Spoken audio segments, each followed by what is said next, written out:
So I invite you, just where you are right now, quietly to reflect for a few moments and ask yourself, have I ever really, truly repented? Or am I still double-minded? On Monday, my aim is to please Jesus. On Tuesday, my aim is to please myself. You see, you've got the worst of both worlds, actually. You'd be better off just living in the world, living for yourself. Because you're a double-minded person, you're a split personality. Now we have to go on with the nature of repentance. There is one parable that Jesus told, which is the most vivid and perfect illustration of true repentance. It's the parable of what we call the prodigal son. Though somebody else has said it should be called the caring father. You remember the story in Luke 15, most of you know it.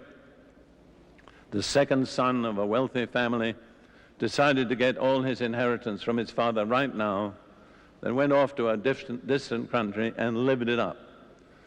He did all sorts of sinful things, and then when he'd spent his whole inheritance, a famine came. And the only job he could get was feeding pigs. And you have to remember he was Jewish. So for him to feed pigs was just as low as he could come, without any slight on pig farmers. We're not saying anything against them, but it just so happens that for the Jewish people, the pig is right outside. And so here he is, in rags, feeding the pigs, hungry, wishing he could fill his stomach with the husks that the pigs are eating. And then this is what happens. Verse 17 of Luke 15. When he came to himself, he said, that's the point you have to come to. You have to come to yourself. What I call the moment of truth. You have to see yourself as you really are. You have to see yourself as God sees you. When he came to himself,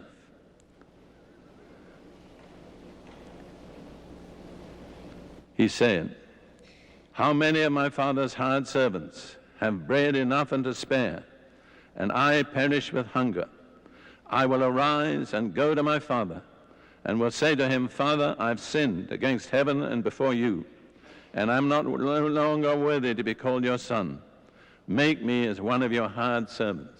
Now you see the two elements, because it goes on to say, and he arose and came to his father. He made a decision, and he turned around. That's repentance. Making a decision and carrying your decision out. Going back to the Father whom you have offended, to the God who loves you, saying, I've made a mess of my life. I can't run my own life. I need you. Will you take me back? The wonderful thing is, he planned to say to the Father, make me as one of your hired servants. But when he started out, his father was watching for him. I think this is so beautiful. That's how God is. When we begin to turn, he's watching for us and waiting for us. And the father saw him a long way off and ran to meet him. That's how God is. That's how he meets us. And he kissed him, and he never let him say those last words, make me as one of your hired servants. He said, bring out the best robe, put a ring on his finger, sandals on his feet, and kill the fatted calf. That's the result of true repentance. It's worth repenting to be welcomed like that by God.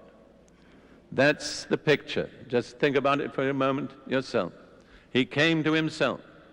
He said, I've made a mess of my life. I've wasted everything that my father gave me. But I'm going to make a decision. I'm going to turn around.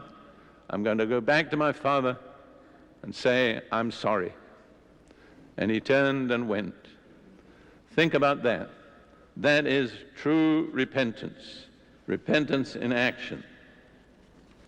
Now there can be a false repentance, which we in English today call remorse. Judas experienced that, described in Matthew 27. Verse 3 and following. Then Judas, the betrayer of Jesus, seeing that he had been condemned, was remorseful and brought back the 30 pieces of silver to the chief priests and elders, saying, I have sinned by betraying innocent blood. And they said, what is that to us? You see to it. Then he threw down the pieces of silver in the temple and departed and went and hanged himself. Judas had remorse, but he never changed. In fact, I believe he'd passed the point where he could change. And to me, this is a solemn thought. People can, in this life, pass the point where it's possible for them to change. I think the most significant moment in any human life is the moment when God begins to deal with you about repenting.